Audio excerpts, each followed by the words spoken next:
we need counselors who are, I mean, not liberal, because there's half of the population is not liberal, right? Just as much as we need liberal counselors, I guess, to represent the population.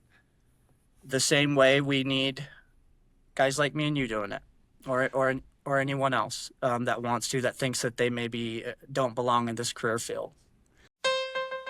Welcome to the Reality Therapy Podcast, where the truth will set you free. Welcome. I'm here today with Daniel Elliott, who's a newly minted therapist, and I'm very excited for a good conversation. So welcome, Daniel. Thank you, Ryan. It's nice to meet you. Yeah. So let's start off with your background. Who are you? Where you come from? Okay, my name's Daniel Elliott. I'm 36 years old. I come from Washington State. I spent my first 20 years in Washington State. Pretty much spent my next 10 in Texas, and a couple here and there when I was in the Air Force, active duty. That's when that happened. And then I became a therapist, father of four, happily married. Not one regret in my degree choice, though, despite I imagine every career field's going to have issues, but this is one that definitely needs attention. Mental health, for sure. Yeah, I'm thinking, coming from Air Force, having that military background, a lot of the military or ex-military people that I've talked to have a very unique perspective coming into grad school, because the military is extremely pragmatic from what I understand. Like, either you accomplish the mission or you don't. Like, it doesn't really matter. Like, well, my intentions were really good. Like, nobody really cares about that, But in grad school, like, it's very high-minded, a lot of theoretical ideals, and what plays out pragmatically in real life oftentimes takes a backseat. So I'm just wondering, like, what you saw coming from your background moving into grad school. Yeah, I was not comfortable at first going to grad school, especially for clinical mental health counseling. I felt out of place. There was a moment when it was in our first like major lecture or whatever. There was the building next to us outside was being worked on, like built for the college, and I just quit my job in construction that I worked for a year after I got out of the military. Sometimes that's a rough transition, so I had to get a CDL and do that for a year to get my family set up again, and then I started my degree. And I remember looking out that window and seeing people working, and I'm sitting here with the counselors, and I feel totally singled out of place. I had such very meaningful reasons why I was coming to do it, but it just didn't seem like everyone else's or whatever. It wasn't singing the same note. And I remember looking out the window and thinking, man, maybe I belong over there. Maybe I should be over there instead. But then when I graduated, I remember we were sitting in the same room at one point, and I had a reflection of that. And it all worked out all right. Yeah. That's good. That's good. What kind of stuff were you seeing in the classroom that was, throwing you off a bit? Well, for one, there was a lot of words being used differently than I was used to. There was, I think there might be stages of clinical mental health counseling grad school. I think there might be stages where you need to teach certain points, but then you need to say, okay, pull back now a little bit on that too. And then and also during clinical mental health counseling or any type of mental health graduate degree like that, they're going to be weeding out your biases the whole time. So that doesn't feel good for anybody when you realize that you've been working through a biased lens and you didn't notice on this one or that one or whatever. And yeah, I had just gotten done being a JTAC in the Air Force for 10 years, or pretty much 12 years, and then a construction worker, and then sitting in the classroom with a bunch of graduate students during that political atmosphere too. There was a lot of pressure. I felt like I was probably a little more paranoid than I should have been, maybe, looking back now, but I certainly felt like I was going to be attacked. And it wasn't an unwarranted feeling, though. That stuff was happening all the time. I mean, I'm trying to help kind of flesh this out because I Yeah. understand what that's like. You're sitting there and you're wondering, am I exaggerating, how much of a threat this is? Is this too much anxiety? Am I experiencing paranoia? But the way so many of these issues are framed are this is an issue of good versus evil. This is a life and death Yeah. issue. This is like this quest for cosmic justice. You know what I mean? And so, if you were to disagree on something like that, in a lot of people's minds, you'd be like the moral equivalent of a Nazi. And so you Yeah. definitely don't want to cross that line. And so there's some ambiguity of what am I allowed to say, what am I not allowed to say. Right, right. So I think the terminology that I would put there on myself, and that feeling would be a marginalized population, probably, if I was going to use those words, what their true meaning, not their altruistic meaning that people will throw on them, but the true meaning of them. It probably was actually pretty close to such a feeling. Um, Microaggressions like crazy. Nobody notices that they're doing them to me, and I'm just like, I got to pick my battles here.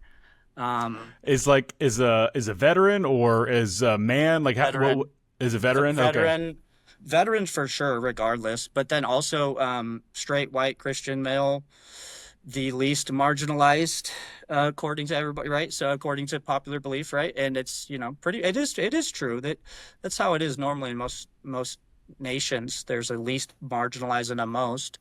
I don't know if I like the wording, but Yeah. No. What kind of comments would you hear made about white male Christian men or military? Like, what kind of stuff are you hearing or we're hearing? oh man, oh yeah. I mean, okay, so we hear. I mean, I'm not singling out any people. This is all scattered memories now a little bit, but it wasn't even more than 2 weeks ago that I had another one of these conversations with the people not in the university. Um, they they like to blame us for everything. They really do like to blame us for like everything. And if that doesn't work, then you'll hear sometimes them blame all men for everything, which happens too. And maybe there is some. We could look at all the statistics. That's one of the drivers for me to get into mental health is I saw a need. Um, when if you look back in Rome and we're conscript, if we're going to believe in transgenerational trauma and how it writes itself into your DNA, then we have to acknowledge the fact that who goes to war, Hmm. who is not allowed to express their emotions, especially if you're having an intense. Other men will be bothered by it, not even in a machismo way, right? Um, if a man screams out an emotion, for instance, and this all comes back into how it plays into us biologically, I think, and how it produces all these other types of results. I've heard statistics. Oh, men are 80% of the homicides, 90% of the violent crimes. And so then when I spoke up and I said, yeah, that's why I feel like they need the most attention right now in mental health. It was like the eyes I got in that room. I live for those moments, kind of, because I had nothing to regret though. But I was like, oh, hold on, this is my livelihood. I'm putting on the line here too. So That's such a tough thing with the man issue because I'm sure I don't know my grad program is between 80 and 90% female, so it's very female dominated. You're like the minority here, like you don't want to. There's kind of this position, like again, there's that ambiguity we're talking about. Like I don't want to say anything that's out of line for a number of reasons, but one reason I don't want to come across as this like aggressive male that's scaring these females or anything like that. And so you'll hear these messages like men need to become vulnerable and open up and show their emotions. And then you do kind of, hey, this is kind of what I'm feeling here. And a lot of times the response is, why don't you check your privilege? you know? why don't you check your privilege? You're part of the problem. Yeah, that type of stuff. Um, I will say though, in in a specific class, that was the heaviest, but the faculty from my college really did like I don't know if it was me or they realized something and I helped them kind of open up their bias lens a little bit maybe. Um but I had to, there was a certain point where I was like, hey, look, anybody, like, we need every type to be a therapist. I don't know why we're typing people. I know we have to. That's what the DSM does. It's what our amygdala does when it classifies safety and danger. It wants to put a label on it so it feels safe. But we need everybody in these situations. I've heard somebody say your combat job for 10 to 12 years, and you want to be a therapist. And I said, I took a second and I was like, I had to think, because I was like, oh man, this is a big question. And I said, I feel like we need more therapists who are ex-combat veterans. And the person's it was like an instant CBT, you know? It was like an instant little CBT, half full, half empty type thing. And they're like, oh my goodness, I didn't think about that. Oh, we do need more male therapists out there showing how you can be masculine and still open up to your emotions, cognitions, unconscious content, and behaviors. And it's not a fact about masculinity or not, and it's not a fact about necessarily submitting to someone else's narrative. Like the political party in control at the time, it felt like they had control of mental health completely at the time. And then I saw a lot of people I knew who were like, I'm never going to therapy, and I had already been through my own inpatient, through my own outpatient, through intensive, and then through just regular therapy as well on my process to get out. So I know how hard that was for me to get out. And I had prepared too quite well, a lot better than some people. And I thought, no, man, I can't.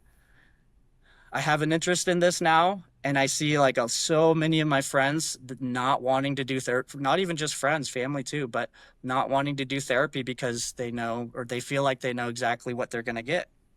But there is a therapist out there for everybody. So. I like that. So I've had a number of mental health professionals who are veterans on my podcast. Dr. Edward Perrin, Jake Freeman, Cameron Harmon. There's a number of them, and one of the things I see is talking about like how incredibly prevalent PTSD is, and one of the frustrating things is it's trauma has been so dispersed and widespread. Someone who's coming back home from active combat has trauma in the same way that someone gets nervous about giving a presentation for work has trauma. And like, do you feel like that diluting of the word trauma has an impact on what kind of care veterans can get? Yes. And I did listen to your guys' conversation about that specifically very much on that one. I really rewinded so I could watch that part again. Well, not every CNS response is trauma, I guess, to start off with. It's not all wiring from trauma. You can have CNS responses that seem like trauma, but it's because you decided to do something and you made a new core belief about, even if it's temporary, and now it's activated. Think about leadership positions. Think about you decide to take on a giant project and you have zero options to not let it go, right? But I think there's a lot of different types of trauma at the end of the day. And I know that if a criterion A PTSD event occurs, it's like 6 to 7% of people will only 6 to 7% will get PTSD. And I know with veterans, it's like 11 to 23%. And then 80% of all those people have comorbidities.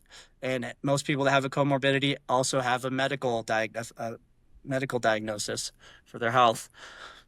Not necessarily related to injury. So I think when it comes to trauma, people it seems like so unnecessarily complicated. If you have enough criterion A events throughout your life, your wiring is going to sit in there, be ready to get wired again, right? You're conditioned for it now. Should your CNS had taken that route, had decided to take that route, essentially. And I've seen trauma in so many people, and sometimes they won't even admit it. And most of the time, it's because they don't want to be associated with a weakness or something that's wrong with them. So I heard a stat, this was a couple of years ago, so I'm not sure if it's updated, but there was something like 22 veterans per day in America committing suicide. I'm Yeah. not sure, what can you tell me about that? Okay. Well, this goes back to our earlier conversation. This is a main topic of interest for me too. So, the human brain is developed at about 25, right? Based on current modern day neuroscience, I think is a male or female. We all agree by that date it's pretty much done Yeah. developing. Um, the neuroplasticity is not there as much, all that type of stuff. And then and then we send our 17-year-olds to go fight and get traumatized with their 7-year pre-developed brains from being fully developed. But then we want to let 13-year-olds decide about their healthcare decisions. So I that is that one infuriates me because it's so ridiculous on all sides. Personally, I mean, I'm not about making new laws and that stuff, but I like consistency, I think, though, with that type of logic and not just what makes sense for each individual. Were you referring to like gender affirming care for kids? That not only that, but that too. That law encompasses so much. The amount of issues that parents can run into because of that is not as especially depending on the state. I know Texas isn't. I'm in Washington, so that law just got Hmm. way worse. It got so much worse. The 13-year-old thing sounds like a small issue, and Which but which yeah, law is that's that? um, children who are 13 or older do not have complete adult rights essentially over their healthcare Gotcha. stuff. Yep. And then the new laws that came out in Washington are like they can really go behind your back with your kids big time. What Um, what did you see in your program regarding like gender affirming care? Because like my program is hugely in favor of that. they're not in favor of it. They're in favor of it. They're going to follow the science, the current science and what that's pushing out. Um, we didn't, we covered it plenty. Um, at the end of the day, they were quite reasonable. At the end of the day, they were like, we all understand everyone's from all, not just Christians, not just Americans, not just everyone's gonna have, or not just everyone's gonna have their opinions on it. But you have to respect their autonomy. So it kind of goes back to the preamble of the ACA Code of Ethics for me on that one. Um, However, I have an extra one to the preamble. I guess it's there. I just like to underline it, which is the one that talks about you have to only say the truth. Mm. How does that Yeah. play out for you? Well, that's why I found that getting intimate with your code of ethics is a good idea. It can work. It can certainly work for you. The same way we need counselors who are, I mean, not liberal because there's half of the population is not liberal, right? Um, so the same way we need that too, just as much as we need liberal counselors, I guess, to represent the population. The same way we need guys like me and you doing it, or anyone else that thinks that they maybe don't belong in this career field. You brought up a very interesting question. You said basically we need like liberal therapists for liberal clients, and I was assuming like conservative therapists for conservative clients. Do you think it's possible to have a therapist and a client who don't share like similar core values? Does that make sense? Yeah, yeah, oh yeah, definitely. Like a lot of most of my clients, I would even say. Yeah. I not that they would even know because I don't normally tell them mine or whatever, and but unless it's somehow useful for them. But absolutely, absolutely. Therapy is a good place to like get unriddled with that type of stuff, in my opinion. And sometimes the best sessions I have is with somebody who, whether they know it or not, we have very differing opinions on or preferences politically or spiritually or other worldview areas. Interesting. Yeah, it's But representation is kind of what I think. I know what you're saying. yeah. I worded that wrong. Representation, I think, is a if we were all if there was only conservatives, Yeah. it they would I be freaking out. I think there's kind of a blind spot in the field generally when it comes to these governing bodies and research and things like that because we're only getting one perspective. Yeah, that's another thing. Yeah, diversity can absolutely be a strength. Sure, there's a lot of ways where diversity is a weakness. If you don't think there is, okay, we can set up a bunch of nails that are all the same length and lay on them and not have any pain. Okay, but put one of them an inch longer than the other ones. So diversity can also be a strength, though, too. Absolutely. Um, it's I think that almost, in my opinion, this is kind of abstract, but in my opinion, that goes down deep into like the reasons why psychoanalysis can work, or analyzing something can even work. A second set of Mm. opinion on it, another brain on the matter. Mm. I like that. I like that. What else are you seeing, or what else did you see in your program about politicization? You mentioned like there's one class in particular. I'm guessing it was counseling the culturally diverse. Yeah, yeah, that one. Yep. Yeah, Yeah, how the was that? multicultural classes are the ones that really hit people the hardest, from all sides. I mean, really, I remember looking around the room and thinking, I'm a minority here essentially in my own right, and I'm looking around the room and I'm seeing other peoples that are also marginalized in this setting, and some of them were doing the same thing I was doing, at certain times or at times that were more relevant to them. Mm. But yeah, that's normally the class where the Marxism you'll see is pushed the hardest. Um, However, it's not all that. It's not all Marxism, but at first glance, if you're familiar with Marxism, it will seem like it early on. What kind of Marxism did you experience in that class? Oh, just accepting just reading the books. Sitting there by myself reading the book sometimes Did you was. read? Was it Daryl Wing Sue that wrote your book? I don't think so. I forget the guy's name on Oh, that one. okay, yeah, that was the one who wrote my textbook, and it's just, I mean, it's if it was all Marxism just covered over with generally race, kind of hiding what they're actually Yeah. talking about. Yep. And when I said Marxism earlier, I was thinking, oh man, I hope I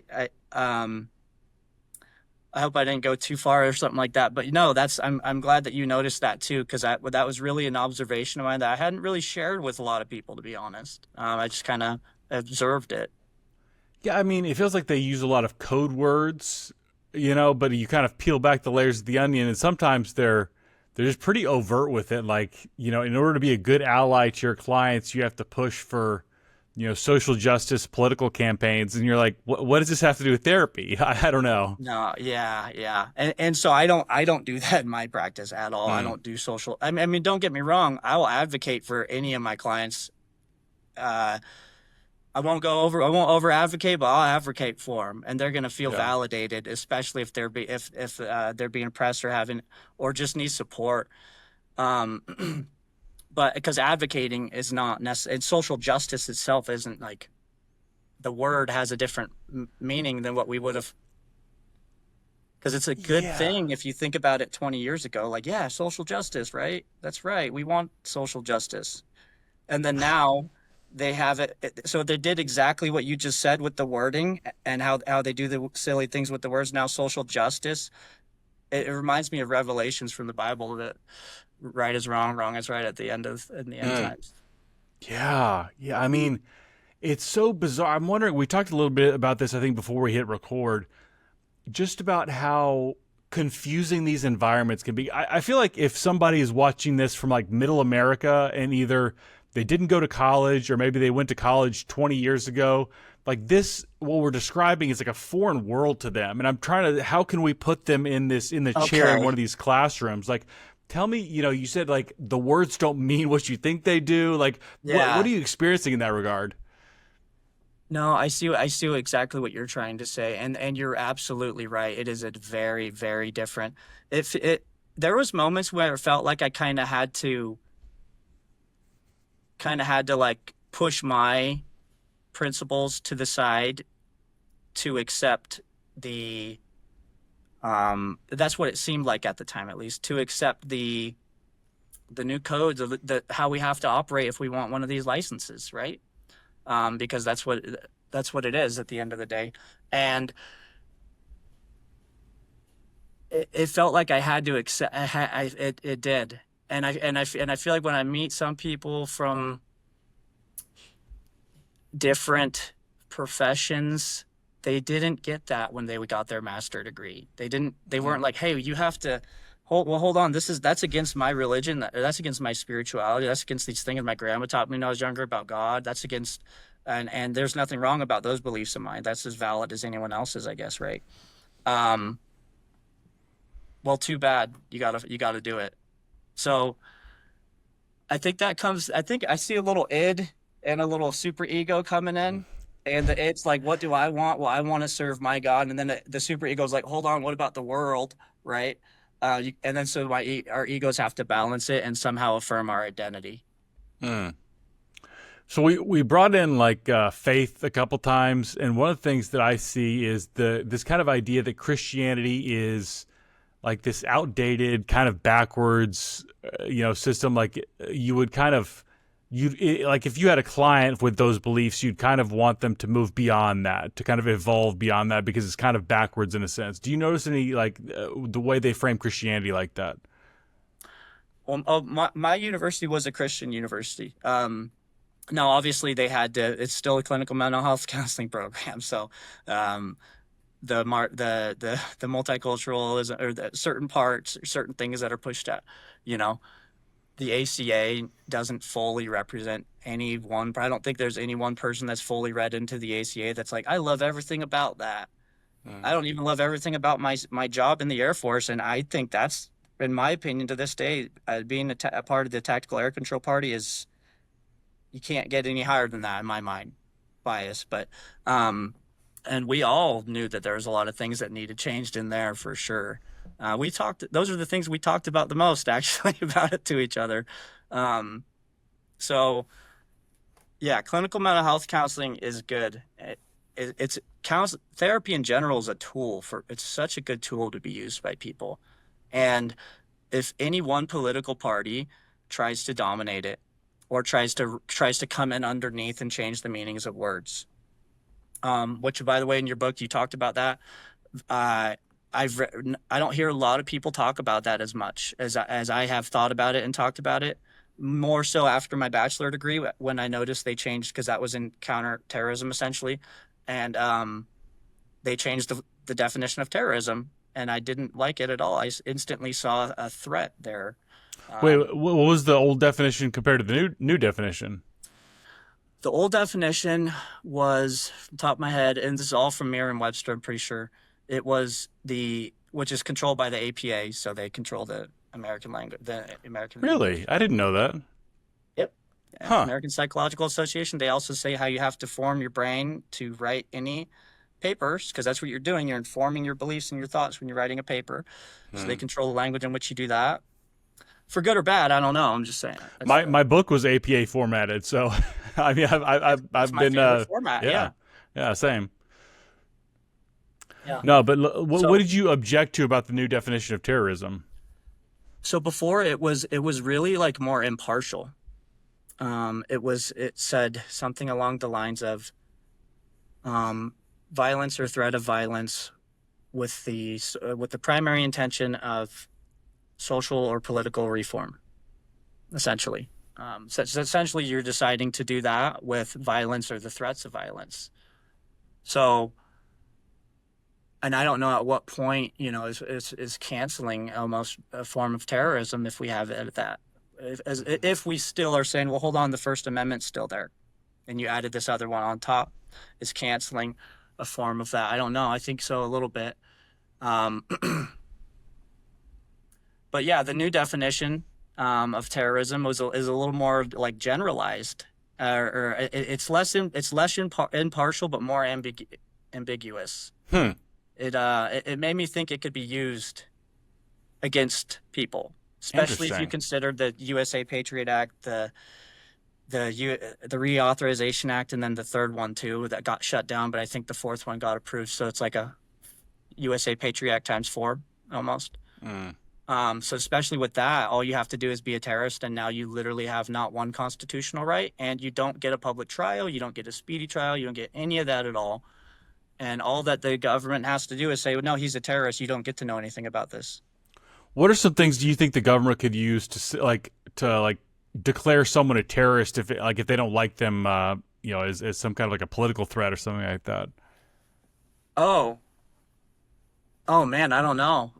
It depends because if you oppose them to a certain extent, I mean, now we're tapping into the two extremes of, I think, communism and fascism is what we're talking about a little bit now.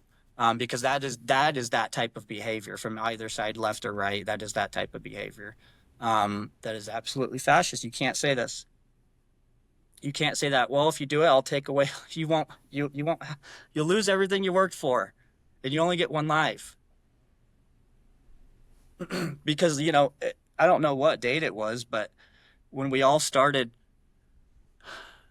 because we all have an anxiety disorder, literally everybody in this whole globe. Because the second someone made it a global thing for our amygdalas to instead of seeing in a drought, seeing rain clouds and then getting comfort, or seeing a clean, reliable drinking source and getting comfort, or seeing a bear and getting anxiety or fear, right? The same way our but now all of those wholesome things that are organic amygdala are one anxiety out of all of our primary emotions. It's like the only one with its own gland. It doesn't think of those things as that. It thinks of one thing. All of those things bottle down into one thing, which is money. And then now that is the standard for not having an anxiety disorder. A little abstract how I'm talking right now, but if you're following me, obviously there's criteria too. It's been a while since I've taken my DSM courses, but if I recall correctly, having zero anxiety is also a disorder. Like it's generally lumped in with sociopathy or antisocial personality. Like those type of people are under aroused to where they don't have anxiety because some degree of anxiety is adaptive and healthy and useful. It is. It's there to keep us alive. Our amygdala, which is our anxiety gland, it goes down into two types: worry and fear. Worry is like if this, then that. Then this, and I'm 30. What ifs then, and I'm feeling anxious. Versus imminent threat now, fear. So yeah. Sorry. What was your question again? I think we're just kind of freewheeling on the anxiety thing.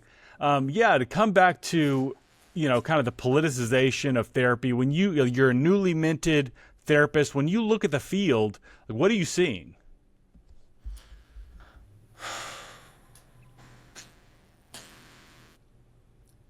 I'm seeing a lot of people that want to help people. I'm seeing a lot of people who decided to go and sacrifice a lot of time and a lot of work where they could have been doing something that they felt like doing, or that someone that they love would have rather than they be doing, or something. It's time out of our lives, right? That's the real currency. So I'm seeing a lot of people that tried really, really hard to go out there and make a difference, and a lot of them have opinions that are and that are informed. But I do see people who automatically think I'm a bad person if I say that men are the most oppressed gender throughout all of recorded history. I could be advocating for a transgender, cis female but transgender male client at the time even, right? Or something. And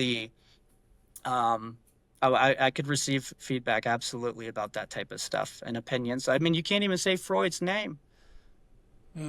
It created the first workable, usable, and still, for some reason, which is this one's kind of crazy, the most comprehensive is what everybody says in all the literature about him, all the official literature, like the counseling encyclopedia and all that stuff. The most comprehensive form of psychotherapy No one else thought of one before that, really. Not one that ever popped off too much. I mean, Adler was there, yeah, a couple other people, but um, and it's kind of like it. And then, so if you even say that, I could see an instant bias reaction. So what we're seeing is we're not seeing clinicians trained at not like, oh yeah, my biases got worked out in therapy school. Absolutely. I don't Mm. know if you had the opposite biases, if those would have got worked out at all.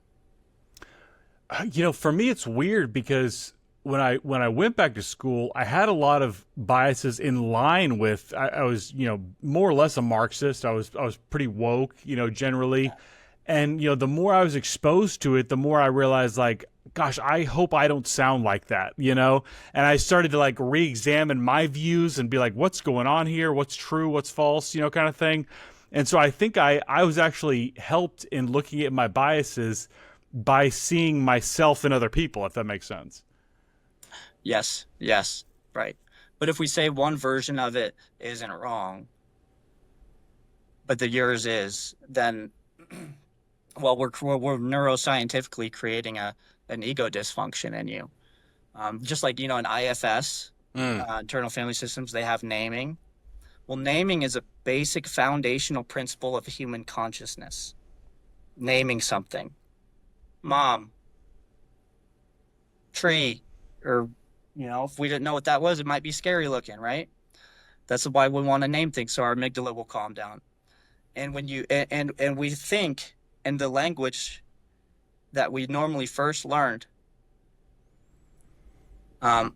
So we have to think in that architecture. Like if you want to learn Spanish, you got to learn how to think in Spanish, right? Mm. So when we don't, and this is at the neuroscientific level, when we don't name something, experience, feeling, emotion, but it doesn't have to be those therapy things. It could literally be anything. It could be a thing, a mouse, right? When we name it, it transfers it from the part of our brain that only feels to the part of our brain that processes math and language. So in the process, and then all this, and that's why the psychotherapy works a lot because it's like, oh, you finally got it into words, you named it, we got you there, and then you just feel better. That is what happened, and you kind of feel the wiring change a little bit, even in you a little bit in that moment. Doesn't fix anything, doesn't heal anything. Memory has water. I don't know if I feel like we ever heal from our trauma. Um, but when we name something accurately, it transfers it over there and then it stays in our memory over there. Now, if we name it inaccurately, or let's say we're giving ourselves too much credit or not enough. So I don't know how yours works, but mine works that if I do my id, I give myself too much credit, and if I do my superego, or no, Mm. if I do my id, I give myself too much credit. If I do my superego, I don't give myself enough Mm. credit, right? If I did an extreme there. So when we name it, we're deciding how that amygdala balances those three circles to affirm our identity. So if you do something that you don't, or if you do something and you name it incorrectly for yourself, you might be creating an ego dysfunction right there. Huh. So a couple times you brought up like different variations of men's issues, and I want to run this by you because this is what I try to ask. There's a couple questions that I asked all male therapists who come on here. Why don't men come to therapy, or at least don't come as much? I think I get like a good amount. I'd say not half, but I get quite a bit. Um, well, okay, the real reason, like, because there's the reasons we all know the automatic answer to, right? I feel like, but I feel like the real reason is because there's something about being a man where, at least in America, but probably everywhere, I imagine, where like that after a certain point, no one's coming to save you. So you don't have to, but sometimes we tell ourselves, oh, I have to learn I have to be a man. I have to learn how to deal with this all myself. I don't need help. Who needs help? That men don't need help. I'm a man. I know how to make decisions now. Right. So I think the actual reason might be a lot of different things, at the end of the day why they say no, I'm not going to make an appointment. But I think in the long story of it all, it's everything. It's social constructs. It's uh it's a little bit of machismo or I don't know what we want to call it, toxic masculinity. I do believe there's a level of masculinity that can be toxic. Same with femininity. Okay, using modern day terminology, of course. But yeah, I think it's mainly that we know that we need to tell ourselves like we need to be able to figure it out on our own, and we probably tell ourselves that a lot, and then the decision to go to someone else is forfeiting that. Or if I'm really trying to just empathically be in that position, which I haven't been in that position for over a decade myself, but I think that's what was stopping me is I was like, no, I got this figured out. I'm good. Mm. Yeah. Can you talk a little bit about that kind of roadblock in your mind from going to therapy?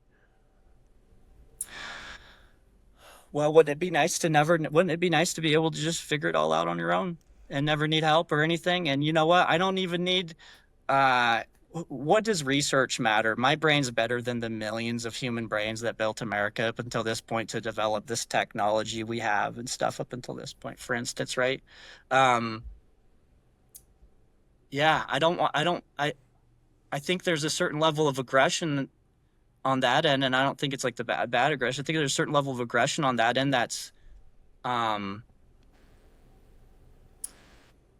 tightly related to survival, if I could put it in the least amount of words possible. So the second question that I ask male therapists is what is going on with men? Because you look at men and, kind of the trajectory is dropping out of the labor force, dropping out of education, drug overdoses on the rise, addictions on the rise, suicides on the rise. And just like anecdotally, I see a lot of men just kind of quitting and giving up on life, playing video games, watching porn. What's going on with men? What are you saying? Well, conspiracy theories aside, because I could probably pull out some from the wickets on this one too. Uh, Anything goes here. let's start from the most practical at least then first. I think which is probably more closer to the truth. But the thing is about those conspiracy theories is they're just turn out not to be theories um, lately. So other than making weed more available and stuff like that, yes, that can make you docile. I don't think if you just give weed to people, they're going to be docile though. I think like you got to create a bunch of other conditions and then give them the weed or the cannabis. Sorry, Like what? I don't know. Make it impossible to do what you were told you were supposed to do your whole life. Get the 80 acres in the house and whatever, right? Um, to make it quite impossible to where we're all living on top of each other, Mm. even further away from our amygdala's original function. Now the paperwork gives us makes us fear for our survival, makes our survival gland fear the I paperwork. feel like, kind of the ancestral human brain developed to, hunt for woolly mammoth and saber-toothed tiger. And now, it's like your TPS reports from Office Space. There's like this disconnect of, this is the equivalent of hunting and getting food to me. It's kind of hard for us to grasp as men, I feel like. Right, and I think that's where my little theory about the anxiety dysfunction or disorder, whatever, comes out because we have to redirect that. Mm. That's not what it's functioned to do normally. That's not what I think it because it naturally would do what it was going to do. But yeah, I, I, I guess I don't know. I don't know why men aren't going to therapy. Um, I think it's increasing though, because even from like a Christian perspective, like how my take on it is like emotions like God at he'll write it in the Bible. He's got God's wrath, God's fury, God's love, God's etc. His emotions. He made us in his images, not the angels, right? He gave us all of his emotions. In my opinion, they are our most sophisticated data retrieval devices that we have. Probably why emotional awareness scores higher in priority for predicting success than IQ nowadays, because you got to deal with people enough. Wait, could you Emotional say that IQ, last thing again? emotional IQ is rated higher on the list if you're predicting success or failure or even crime. Emotional awareness is actually higher in the for a bigger factor in the formula than intelligence quotient.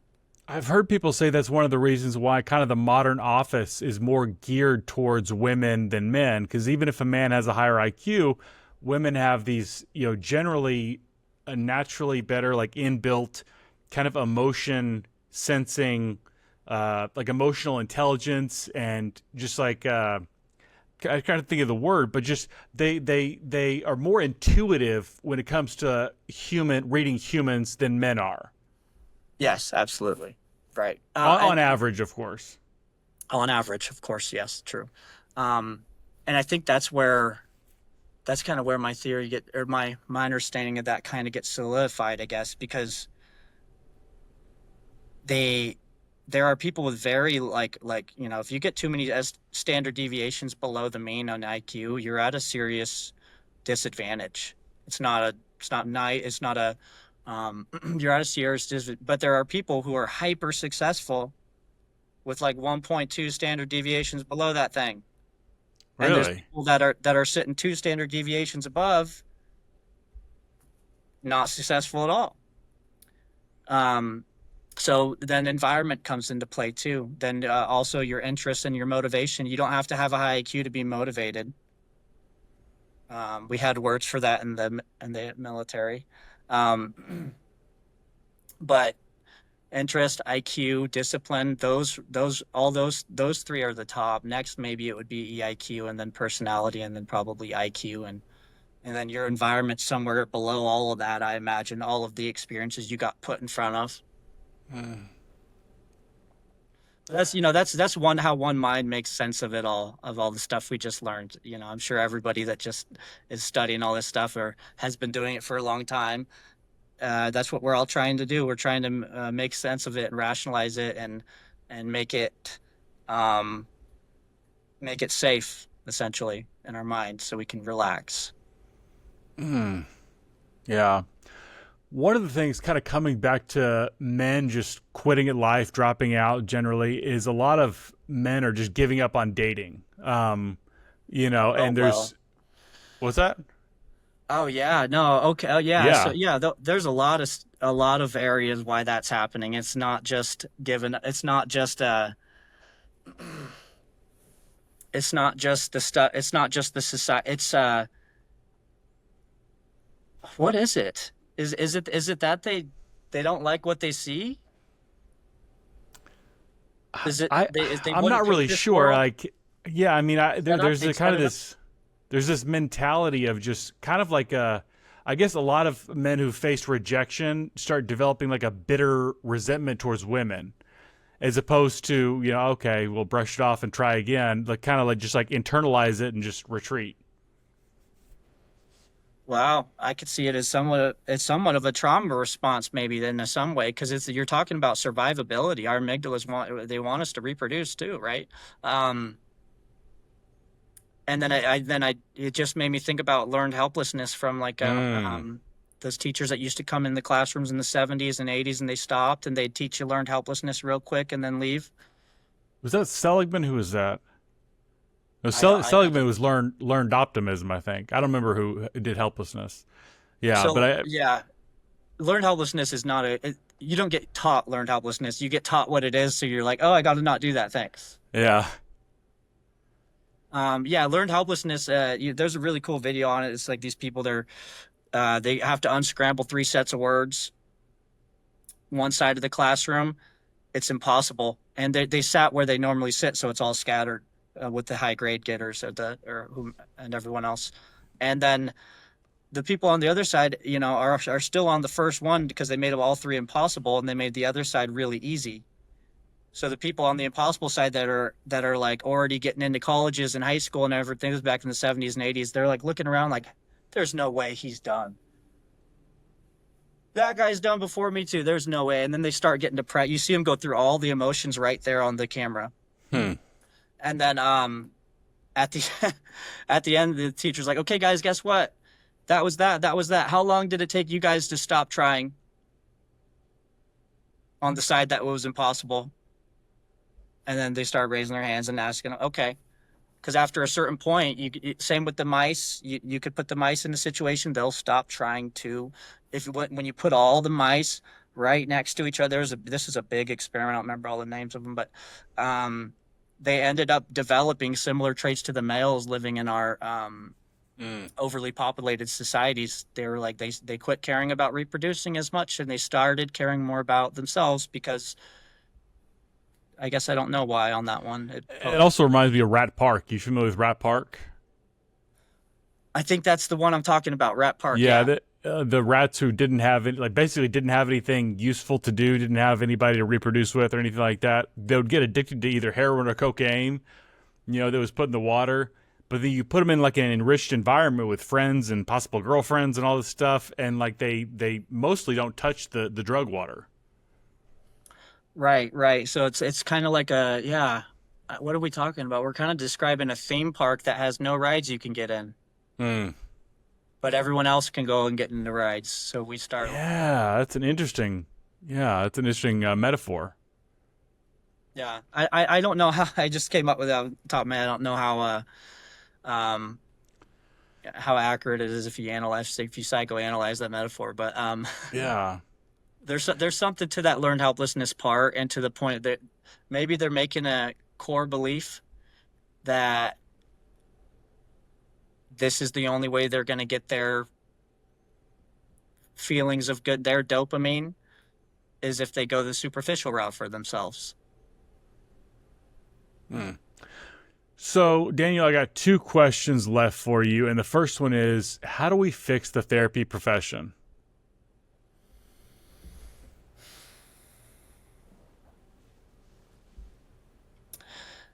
It needs to be completely redesigned, in my opinion. It's not all the work that's done is very useful still. Very, very, very useful. But like, there has to be something done underneath it all. I don't think we're ever going to outdo Freud and make a new model that's like somehow, oh, we found the one's way better. We combine neuroscience and quantum AI with psychoanalysis, and we have the new perfect model of therapy. Oh, we threw in Carl Rogers PCT too. And I think we have to kind of analyze it way deeper and be like, look, I'm seeing all these video games and all these movies with different templates, and then I'm seeing these models of therapy, and I get it. Freud had some weird thoughts, and I'm very glad he made psychoanalysis, because I think there's a lot of people that think like him too.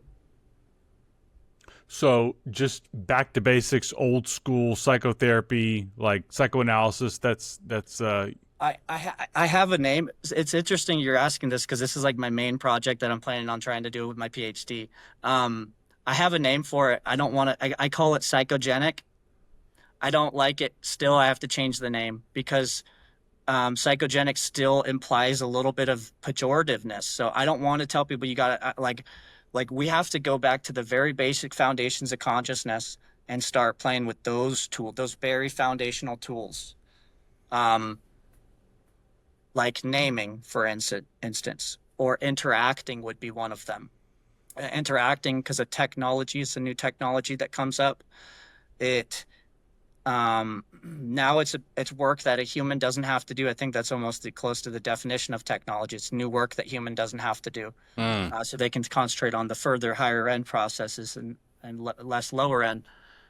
And then when it comes out, we decide to either depend on it or to like master it and use it. And I think that impacts a lot our generations after us, even how we decide to handle that. So I think we have to go back to very, very foundational, practical practical is not even a good enough word. Foundational, I think. I'm having trouble finding the word because psychogenic seemed like it, but it still implies there's something wrong with you. Mm. Um, there might be, but I think how we heal is not that, is we teach them how to play with those foundational tools of consciousness, like simply naming something accurate for your own. Who cares about anyone else? So that it switches to your language side accurately for your identity, for the people that have to be around you in the future. I think that's what it is. But at the same time, who knows with all this technology? Man, that's interesting. I'd be interested to see where you go with that. That'll be something interesting to follow in the years to come. Thank you. Yeah, I'd be glad to share it with you whenever you want. Yeah. So my final question is, when you look at society more broadly, what is one issue that we're not talking about enough that we should be talking about more?